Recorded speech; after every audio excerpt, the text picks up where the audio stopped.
Aquella mañana, el aire de Valle Serena, en el corazón de La Mancha, se sentía distinto. El sol apenas despuntaba sobre los viñedos que comenzaban a secarse bajo el implacable sol de julio, pero la brisa que corría traía un aroma extraño, nauseabundo. En el arcén de la pequeña carretera comarcal que conectaba el pueblo con la autovía hacia Ciudad Real, un coche de color gris permanecía inmóvil. Llevaba 5 días aparcado en el mismo sitio, sin moverse un centímetro. Al principio, nadie le prestó demasiada atención. En aquella carretera era común que algún viajero de la ciudad se detuviera a descansar, abrumado por el calor y la monotonía del paisaje. Sin embargo, al 5.º día, un hedor a podredumbre comenzó a flotar en el ambiente.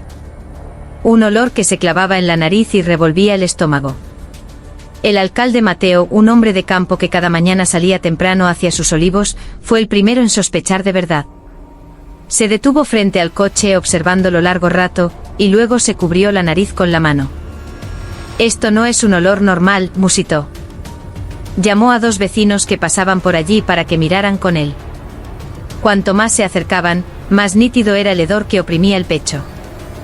Uno de los hombres susurró con un hilo de voz temeroso: «A lo mejor hay algún animal grande muerto dentro». En cuestión de minutos, la noticia se extendió por todo el pueblo como un reguero de pólvora.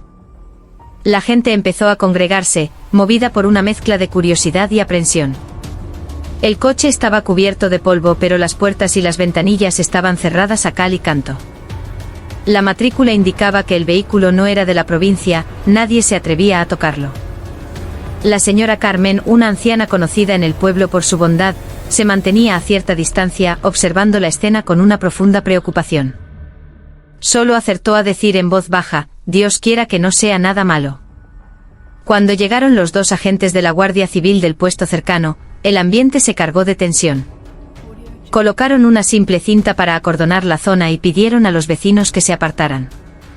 El alcalde Mateo les informó de que el coche llevaba allí varios días, y que nadie había visto a su dueño llegar o marcharse. Uno de los agentes intentó abrir la puerta, pero estaba cerrada con llave.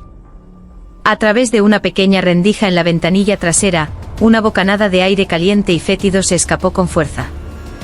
Todos instintivamente se taparon la nariz y retrocedieron un paso. Poco después llegó un equipo de la comandancia de Ciudad Real, ataviados con trajes de protección y mascarillas gruesas. Traían herramientas para forzar el maletero con sumo cuidado. En cuanto el portón se abrió, todas las miradas se congelaron. En el interior yacía el cuerpo de una mujer, ya difícil de reconocer. Tenía el pelo largo, la ropa arrugada y la piel había adquirido un tono azulado. El murmullo de la multitud se silenció de golpe. Solo se oía el silbido del viento al pasar entre las encinas que flanqueaban la carretera. Varias mujeres ahogaron un grito, algunos hombres bajaron la cabeza, con el rostro pálido. La señora Carmen se dejó caer sobre un murete de piedra, completamente abatida. Las lágrimas comenzaron a brotar de sus ojos sin que se diera cuenta, mientras susurraba: «Dios mío, ¿quién es?». Los agentes cerraron rápidamente el maletero y lo cubrieron con una lona blanca.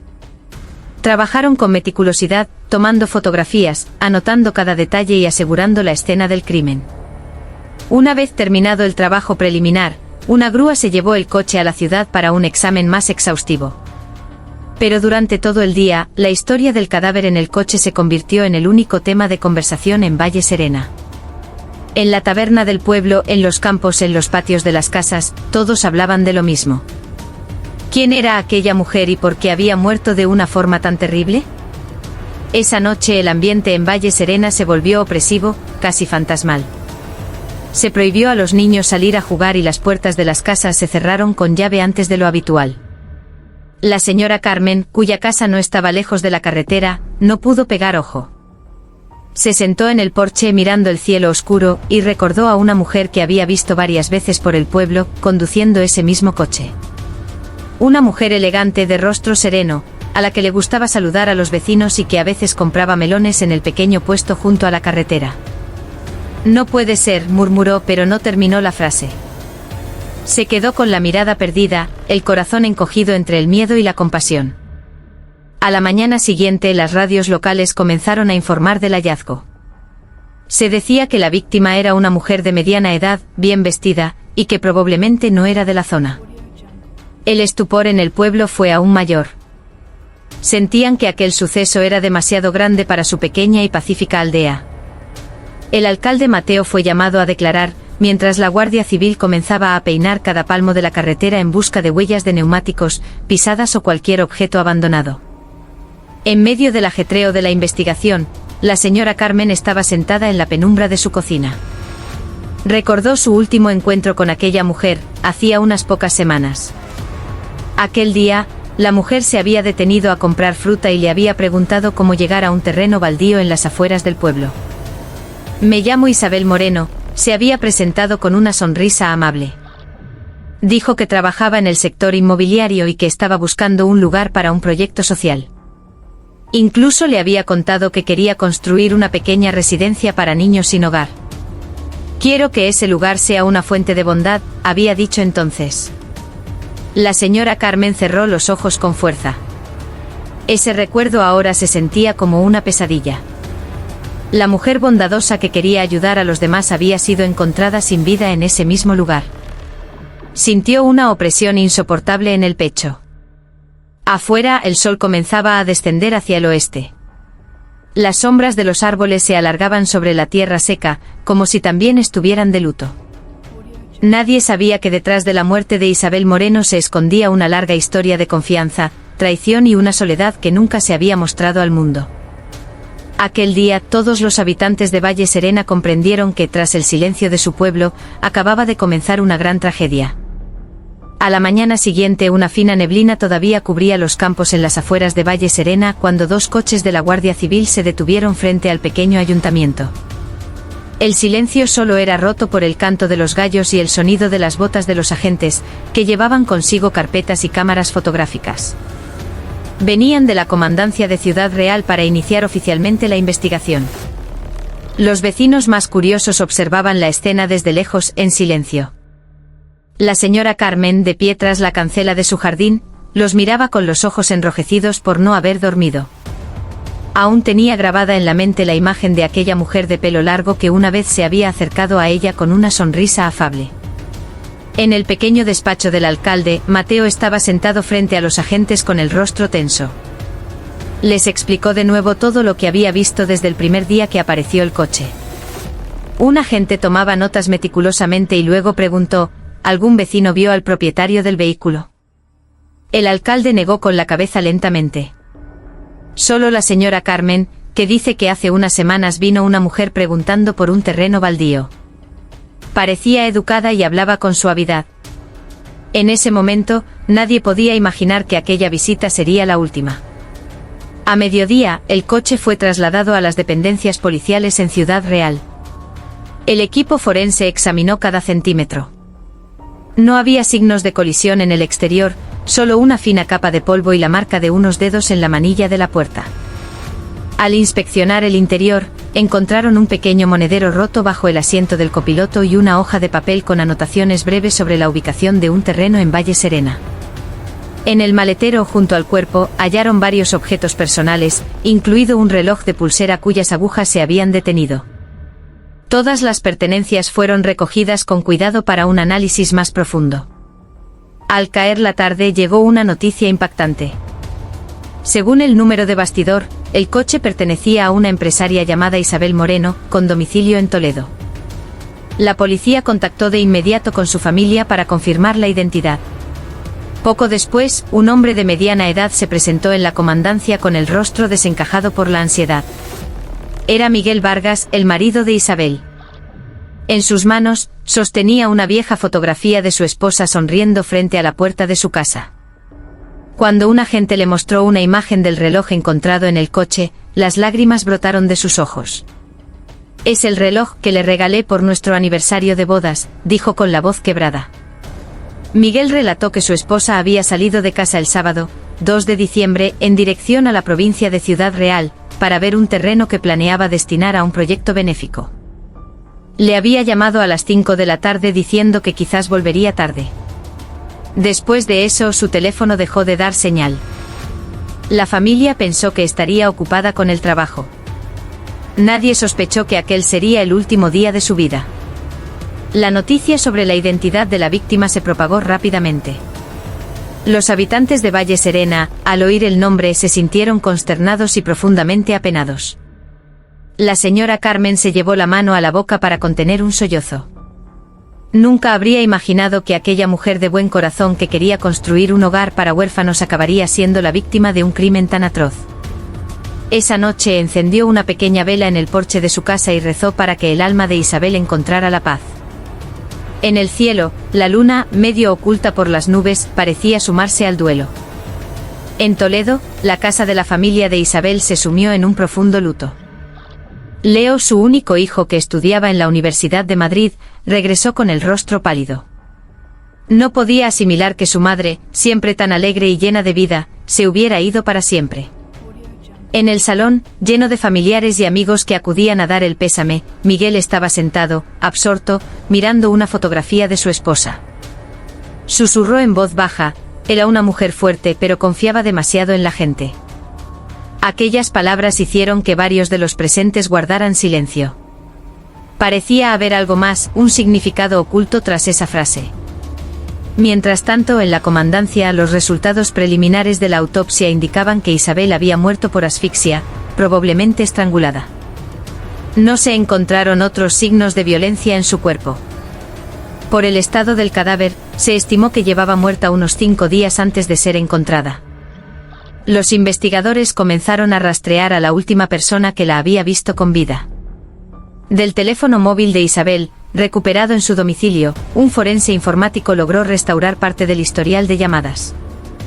Había un número que se repetía con frecuencia en las últimas semanas. El número estaba registrado a nombre de Javier Rojas, un antiguo compañero de trabajo de Isabel en una inmobiliaria de Madrid. Ese nombre hizo que los investigadores se detuvieran. En los archivos de la empresa, Javier era conocido como un empleado carismático y muy cercano a Isabel. Después de dejar la compañía, a menudo colaboraba con ella como socio en pequeños proyectos. La policía empezó a sospechar que podría haber una conexión entre su relación y la tragedia, pero aún no tenían pruebas suficientes. Esa tarde el informe forense fue archivado en la mesa del inspector jefe, con una pequeña anotación al final: es muy probable que el autor conociera bien a la víctima. En Valle Serena, la noche cayó lentamente. El viento traía el olor a tierra húmeda y el canto de los grillos desde los campos. La señora Carmen seguía sentada en su porche, mirando hacia la carretera donde antes estaba el coche. En su interior pensaba: Isabel no merecía morir así. Era una buena mujer que solo quería hacer el bien. Pero, ¿quién pudo ser tan cruel para hacerle daño? La pregunta quedó suspendida en el aire, mezclada con la brisa nocturna, que se volvía cada vez más fría. Al día siguiente, la actividad en la comandancia de la Guardia Civil de Ciudad Real era más intensa que de costumbre. Varios investigadores estaban sentados frente a las pantallas de los ordenadores, revisando las grabaciones de las cámaras de tráfico que mostraban el coche de Isabel Moreno pasando por la entrada de la provincia la tarde del 2 de diciembre. En las imágenes se veía a Isabel conduciendo. En el asiento del copiloto, un hombre llevaba una gorra y una mascarilla, por lo que su rostro no era claramente visible. Sin embargo, por su complexión y sus gestos, los investigadores sospecharon firmemente que se trataba de Javier Rojas. Inmediatamente se rastreó la última dirección conocida de Javier. Había vivido en Madrid y luego se había mudado a la provincia de Ciudad Real durante unos meses antes de desaparecer. Algunos antiguos amigos dijeron que Javier parecía a menudo ansioso y que estaba ahogado por las deudas. Le había prometido a Isabel que le devolvería una suma considerable de dinero que le había prestado para iniciar un negocio inmobiliario, pero ese dinero nunca fue devuelto. Isabel, conocida por su corazón compasivo, nunca se lo reclamó con dureza. Solo esperaba que Javier cambiara y empezara una nueva vida. ¿Quién iba a pensar que esa bondad se convertiría en el camino hacia su propia perdición? En casa de la familia de Isabel, el velatorio continuaba. Leo estaba sentado en la habitación de su madre, mirando una pequeña foto tomada unos meses antes. En ella, su madre sonreía sosteniendo un ramo de flores frente a la casa. Recordó su última conversación. Su madre le había dicho: Leo, quiero hacer algo que realmente valga la pena antes de hacerme mayor. Quiero construir un pequeño hogar para niños que no tienen a nadie. Esas palabras ahora se sentían como puñales en su pecho. No entendía cómo una intención tan noble podía haber terminado en una muerte tan brutal. Su padre, Miguel, hablaba con la policía en el salón. Explicó que había oído a su esposa mencionar el nombre de Javier. Isabel se refería a él como a un hermano menor, trabajador y elocuente. A menudo elogiaba su dedicación. La policía escuchaba atentamente. A partir de esa declaración, comenzaron a explorar la naturaleza de su relación. Uno de los investigadores comentó, quizás no se trataba solo de un asunto de trabajo. Miguel guardó silencio un largo rato y luego dijo en voz baja, no sé cuán cercana era su relación, pero confío en que mi esposa nunca tuvo malas intenciones con nadie. Mientras la investigación avanzaba, Javier Rojas seguía en paradero desconocido. La Guardia Civil distribuyó su fotografía y sus datos a todas las comisarías de Castilla-La Mancha y las comunidades vecinas. Se emitió una alerta especial en todos los controles de carretera. Pero los días pasaban y no había noticias. Era como si Javier se hubiera esfumado. El historial bancario reveló que había retirado una gran cantidad de dinero el día antes de que Isabel viajara a Ciudad Real. Se sospechaba que esa transacción era parte de una preparación para algo, pero el destino de ese dinero seguía siendo un misterio. En Valle Serena, los vecinos intentaban retomar su vida cotidiana, pero la tranquilidad no había regresado del todo. Se prohibió a los niños jugar en el tramo de carretera donde se encontró el coche. Cada vez que pasaban por allí, la gente bajaba la cabeza en señal de respeto. La señora Carmen todavía se sentaba a menudo en su porche, mirando hacia la carretera solitaria. En su corazón, rezaba para que el culpable fuera encontrado pronto. También se sentía culpable por no haber intentado retener a Isabel aquel día. Si tan solo le hubiera dicho que no fuera sola, quizás todo sería diferente, se lamentaba en voz baja. Esa noche el cielo parecía sombrío. El viento soplaba con fuerza, haciendo que las hojas de las higueras del patio crujieran. La señora Carmen se despertó por unos suaves golpes en la puerta principal. Abrió con cautela, pero no había nadie. Solo una hoja de papel doblada en el suelo. En el papel, una frase corta escrita a toda prisa, perdóneme, señora Carmen. No quería llegar tan lejos. La caligrafía hizo que sus manos temblaran. Reconoció aquella letra. Era de Javier, el joven que solía ayudarla en su pequeña tienda de ultramarinos años atrás. La señora Carmen avisó inmediatamente a la Guardia Civil. A la mañana siguiente, los agentes acudieron a su casa. La nota se convirtió en una nueva pista que indicaba que Javier había estado merodeando por el pueblo después del crimen. A partir del testimonio de la señora Carmen, los investigadores dedujeron que Javier probablemente no estaba lejos. Estaba escondido, esperando una oportunidad para huir. El equipo de búsqueda se amplió hacia el este en dirección a la costa levantina. Mientras tanto, en Toledo, Leo decidió regresar a Madrid solo para resolver algunos asuntos de la universidad, con la intención de instalarse después en casa con su padre. Antes de irse, se detuvo largo rato frente a la foto de su madre. En silencio se prometió a sí mismo que descubriría quién había causado su muerte. No quería que el caso quedara sin resolver. Miró el cielo claro de la mañana, pero su corazón se sentía pesado. Cada soplo de viento parecía traer la voz suave de su madre, que solía decirle, nunca devuelvas el mal con odio, pero lucha siempre por la verdad. Ese día, la investigación pasó oficialmente a una fase de búsqueda intensiva. El nombre de Javier Rojas fue anunciado públicamente como la persona de interés principal en relación con la muerte de Isabel Moreno. En la comandancia, los investigadores observaban un gran tablero lleno de fotos y mapas de la escena del crimen. En el centro, escrito con grandes letras rojas, una frase corta pero contundente, encontrada Javier antes de que sea tarde. Aquella mañana, el aire en la provincia de Ciudad Real se sentía húmedo después de una noche de tormenta. En la comandancia de la Guardia Civil, el teléfono no dejaba de sonar. Un agente recibió un aviso desde un pueblo vecino.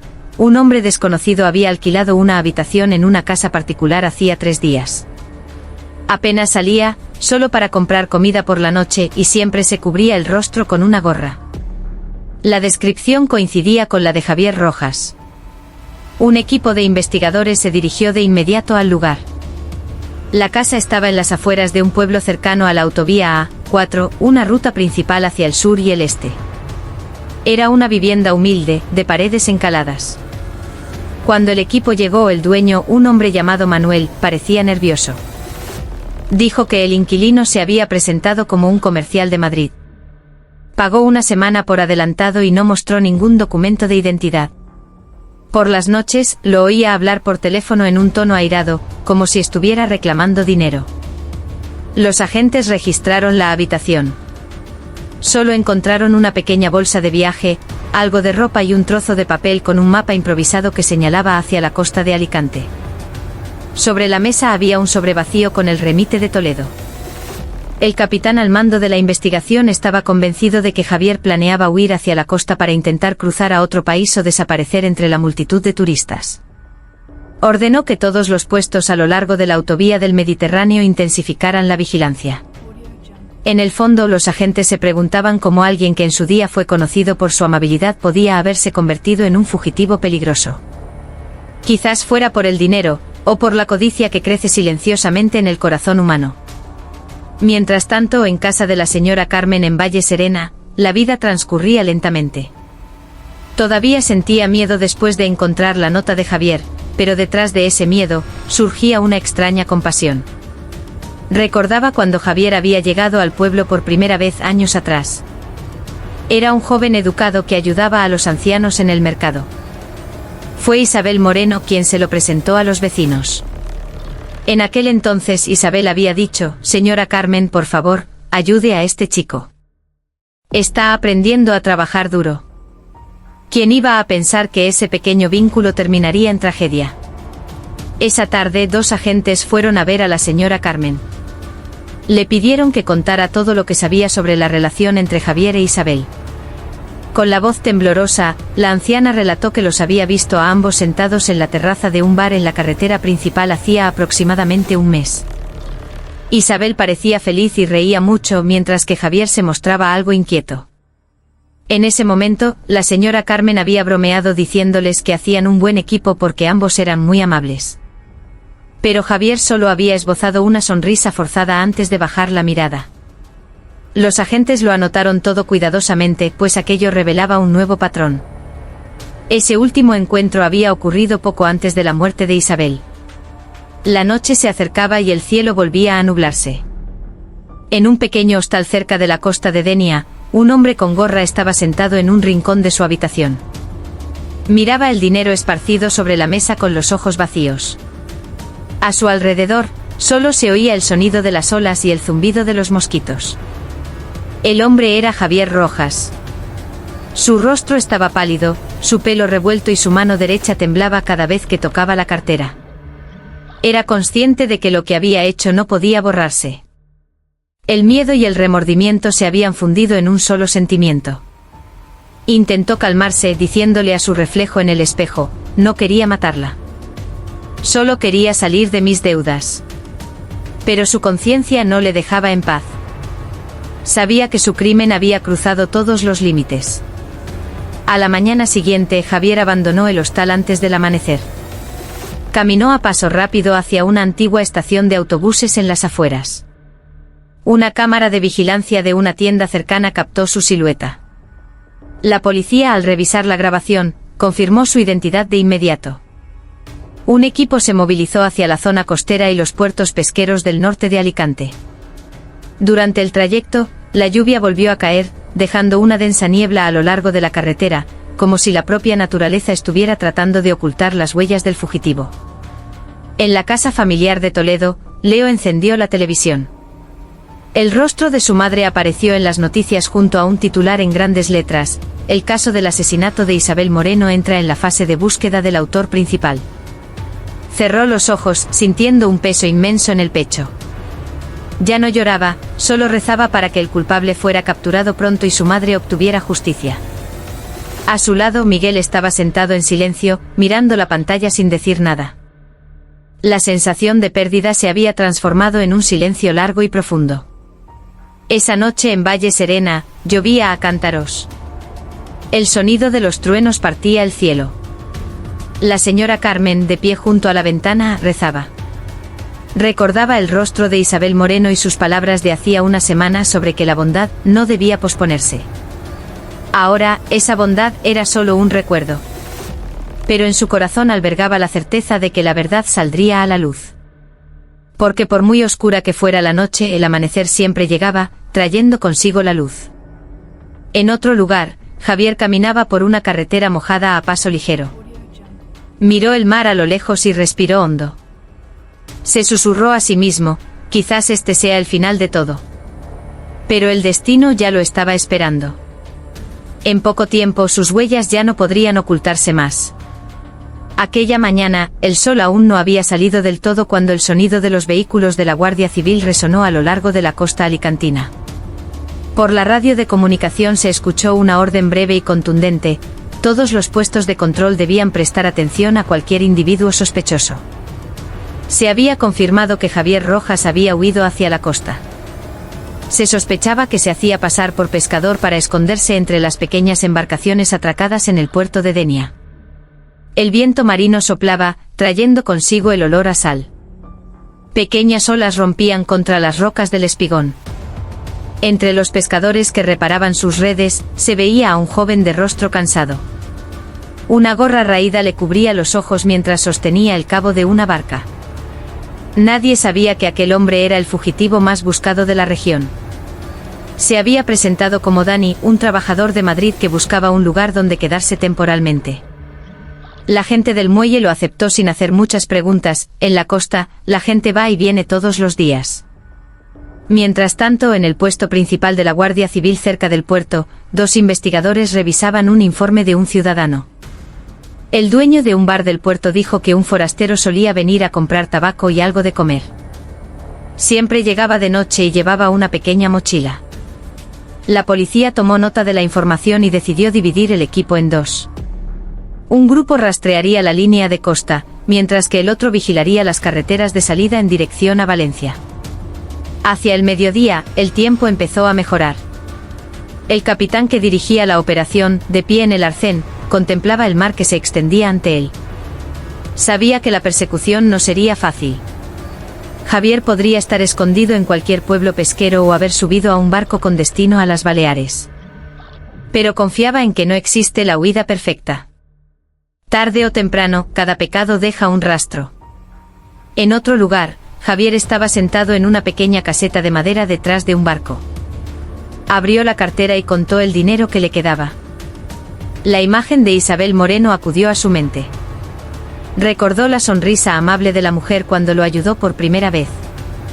Isabel le había dicho: no tengas miedo de empezar una nueva vida, lo importante es ser honesto y paciente. Ahora, esas palabras lo atormentaban cada noche. Cerró los ojos intentando borrar esa imagen, pero su conciencia seguía resonando, reprendiéndole sin cesar. Al atardecer, cuando el viento comenzó a soplar con más fuerza desde el mar, un niño que jugaba en la playa vio a Javier caminar apresuradamente hacia un viejo almacén al final del muelle. El niño se lo contó a su padre, quien a su vez informó a la Guardia Civil. No pasó mucho tiempo antes de que un equipo se dirigiera hacia el almacén. Se acercaron con sigilo, armados con linternas y sus armas reglamentarias. Entre el rugido del viento y el sonido de las olas, se oyó un ruido metálico proveniente del interior. El capitán hizo una seña para que guardaran silencio. 3 agentes abrieron la puerta lentamente e iluminaron el interior.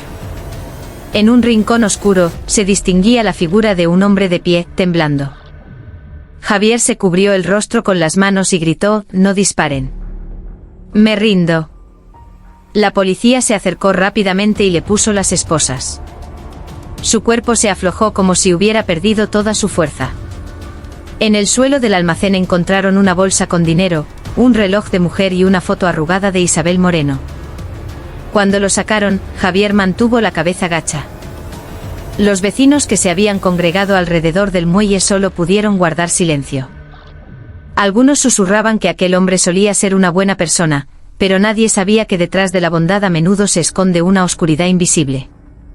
El coche de la Guardia Civil se llevó a Javier de vuelta a Ciudad Real mientras el atardecer teñía el cielo de naranja. Las gaviotas volaban bajo sobre el agua, como si fueran testigos del fin de una larga huida. Esa noche en Valle Serena, la noticia de la detención de Javier se extendió rápidamente.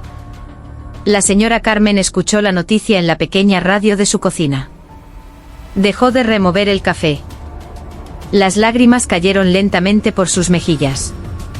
Se sentía aliviada y triste al mismo tiempo. Susurró en voz baja, que el alma de Isabel descanse en paz, y que ese muchacho se dé cuenta de su error antes de que sea demasiado tarde. Afuera, los grillos cantaban. El viento traía un lejano olor a mar. Mientras tanto, en la casa familiar de Toledo, Leo abrazó a su padre.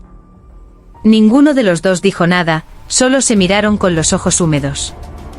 En silencio, Leo supo que la justicia para su madre comenzaba a vislumbrarse, pero detrás de ese alivio quedaba una herida que nunca sanaría. Sabía que ningún castigo podría devolverle a su madre. En la comandancia de Ciudad Real, el capitán cerró el expediente de la operación con una breve frase: todo termina aquí.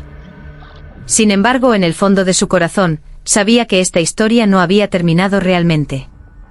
Porque cada crimen deja una herida, no solo en la víctima, sino también en todos los que la amaban. La lluvia acababa de cesar cuando Javier Rojas fue conducido a la sala de interrogatorios de la comandancia de Ciudad Real.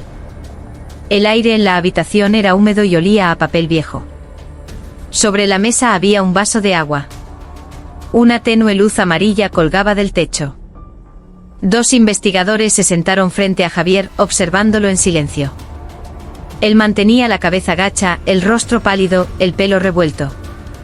Sus manos estaban esposadas sobre la mesa y sus ojos no se atrevían a mirar a nadie. El capitán de la investigación abrió un expediente y leyó en voz baja algunas notas. Luego dijo: hemos encontrado todas las pruebas.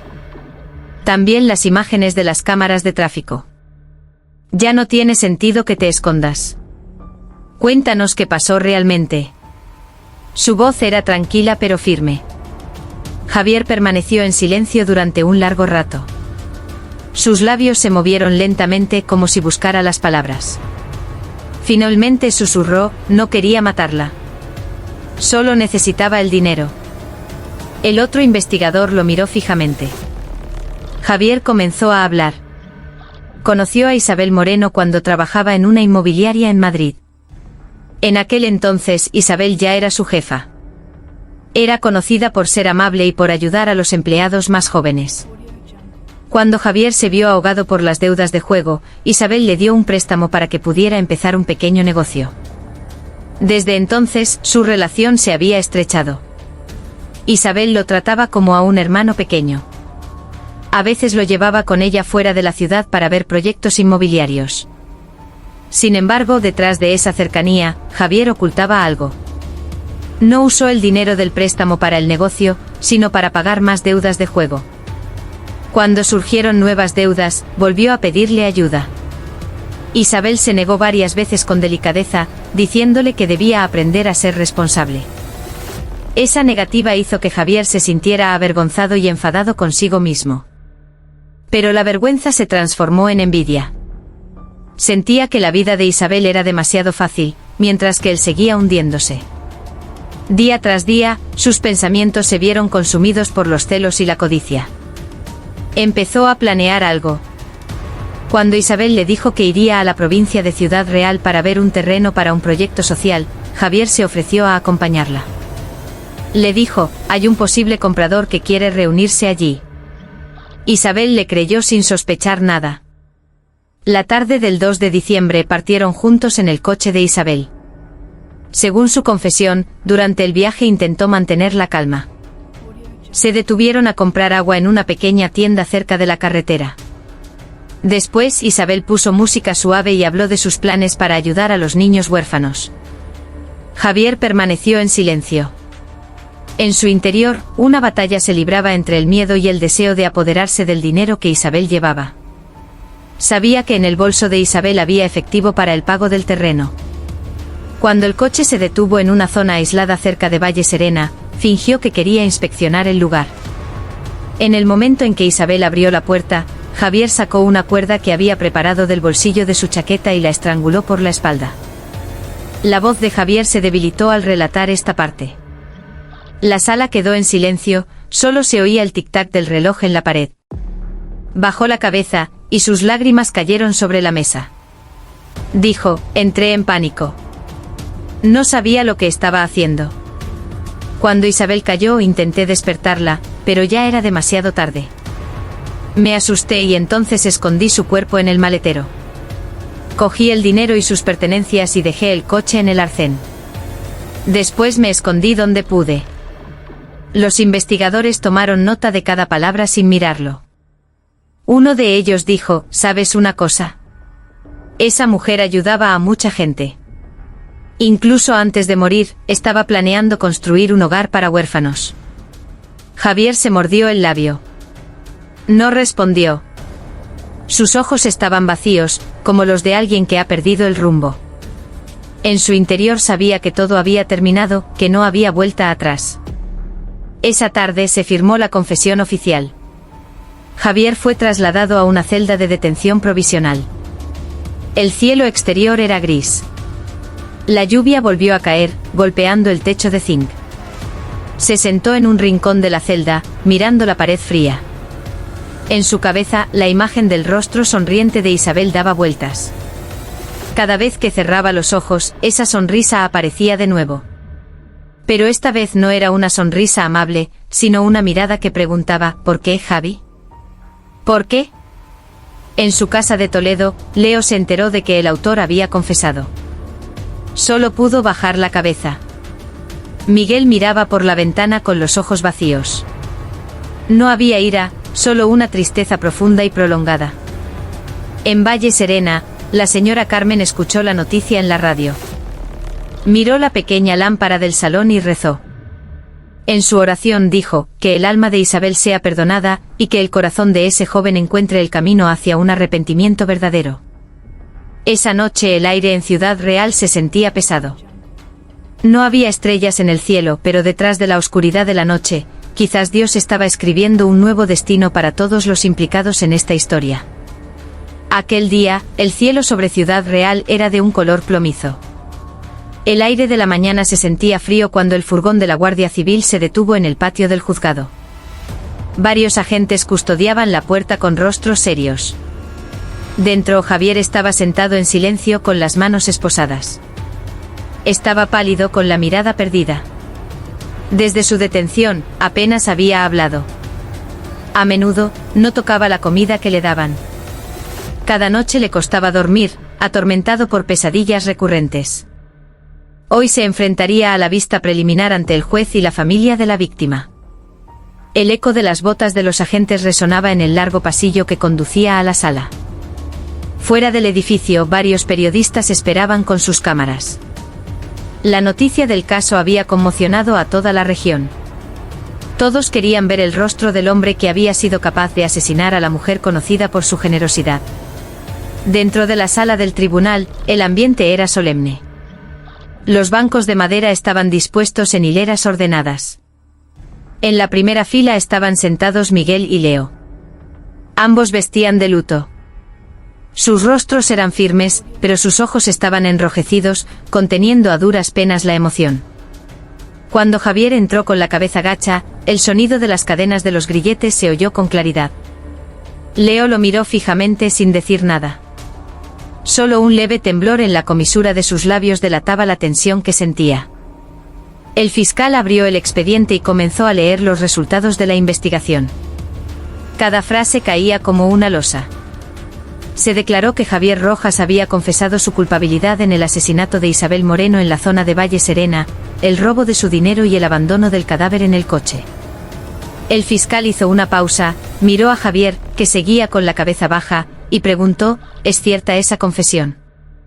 Javier respondió con una voz apenas audible, sí, todo es cierto. La sala quedó en un silencio sepulcral. Miguel se cubrió el rostro con las manos. Leo cerró los ojos con fuerza. Javier levantó la cabeza lentamente. Por primera vez miró directamente a la familia de la víctima. Su voz tembló al decir, lo siento. No puedo devolverles nada. Solo quiero pedirles perdón. Miguel no respondió. Solo dejó escapar un largo suspiro. Leo miró a Javier con los ojos llorosos y luego pronunció una frase que dejó a todos sin palabras: mi madre confiaba en ti, pero tú mataste su confianza. Tras la breve vista, el juez aplazó la sesión y ordenó que Javier fuera devuelto a prisión preventiva. Mientras lo sacaban, varios periodistas intentaron tomarle fotos. Los flashes de las cámaras parpadeaban en su rostro. Javier bajó la cabeza, y una lágrima cayó al suelo. Fuera del edificio, el cielo comenzó a descargar una fina llovizna. El sonido de las gotas de lluvia se mezclaba con el de los pasos de los agentes que abandonaban el lugar. Esa tarde, Leo y su padre regresaron a casa. Durante el trayecto no hablaron. El coche avanzaba lentamente pasando junto a campos que comenzaban a reverdecer. Al llegar a casa, Leo se quedó mirando la foto de su madre en la pared del salón. Tocó el marco de madera y susurró en voz baja: mamá, la justicia está en camino, pero ¿por qué este corazón sigue sintiéndose tan vacío? Sabía que ninguna sentencia podría reemplazar el amor de una madre. En Valle Serena, la señora Carmen se enteró de la vista por la radio. Miró por la ventana. La lluvia caía suavemente mojando el patio de su casa. En su mente revivió los días en que Isabel aún solía visitarla. El eco de la risa suave de aquella mujer todavía resonaba en sus oídos. Murmuró para sí misma: que tu alma descanse en paz, mi niña. Eras una buena mujer, solo que confiaste demasiado en la gente. Esa noche en su celda, Javier se apoyó contra la pared. Sostenía un pequeño trozo de papel que él mismo había escrito. Contenía solo unas pocas frases. Estaba dirigido a la familia de Isabel Moreno. Escribió que lo sentía, estaba dispuesto a aceptar el castigo más severo. Esperaba que Dios todavía estuviera dispuesto a perdonarlo. Dobló el papel y lo guardó bajo su delgada almohada. Afuera, las campanas de la iglesia cercana tocaron para la oración de la tarde. Javier cerró los ojos y las lágrimas rodaron lentamente por sus mejillas. En su interior, supo que esa noche por primera vez sentía realmente el peso de la pérdida. No porque hubiera perdido su libertad, sino porque había perdido la confianza y el afecto de la única persona que alguna vez había puesto sus esperanzas en él. La mañana del juicio, el cielo sobre Ciudad Real estaba cubierto. En la sala del tribunal, el ambiente era tenso. Todas las miradas estaban puestas en el banquillo de los acusados, donde Javier Rojas estaba sentado con el rostro pálido y las manos entrelazadas sobre el regazo. El fiscal se puso en pie y comenzó a leer su acusación final con voz firme y solemne.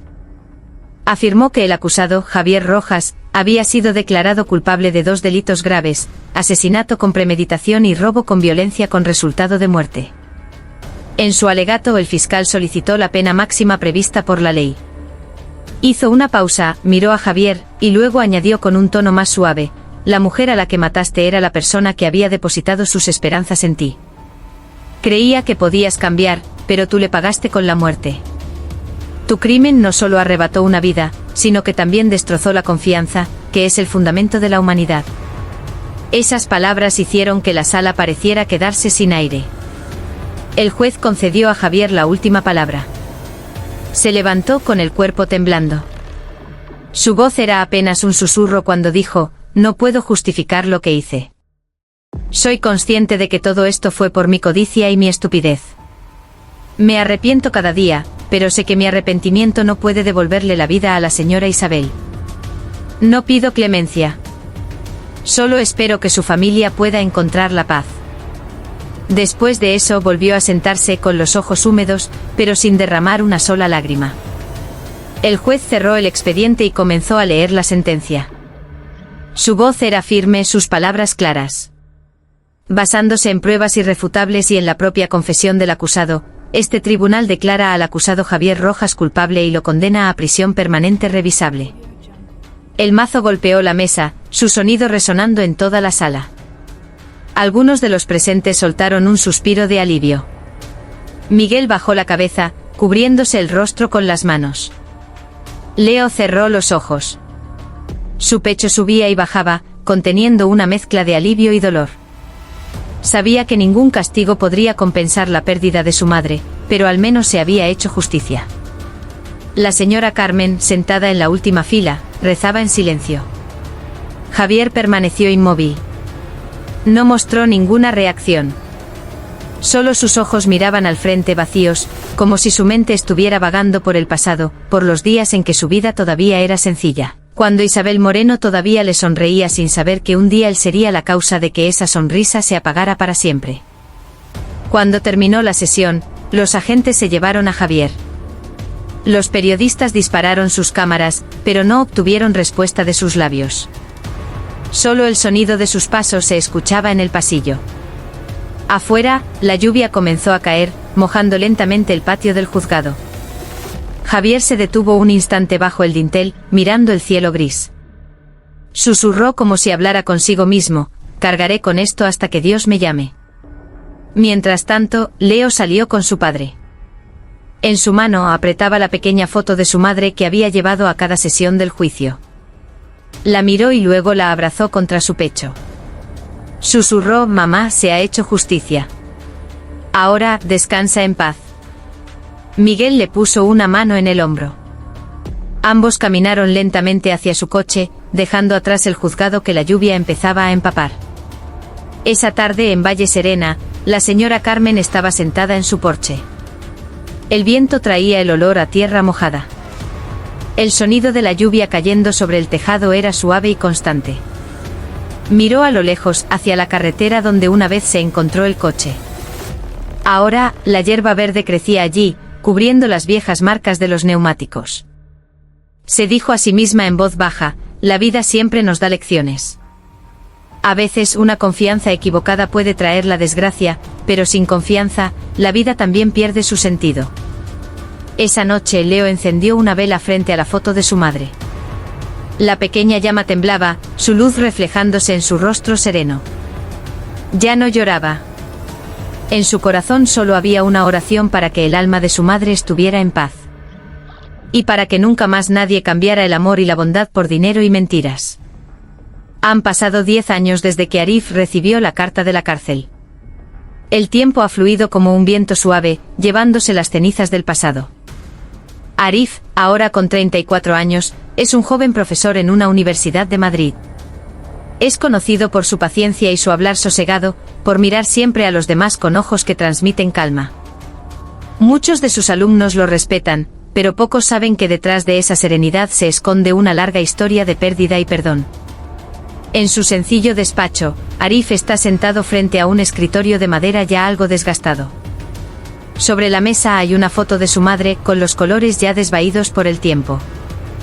Junto a la foto, un montón de folios con su caligrafía. Está escribiendo un libro titulado La luz que no se apaga. El libro narra la vida de su madre, Isabel Moreno, una mujer de buen corazón que murió a causa de una confianza traicionada. Pero para Arif, esta no es una historia sobre la muerte, sino sobre cómo el amor y el perdón pueden reavivar la luz en el corazón humano. Cada noche Arif escribe lenta y cuidadosamente.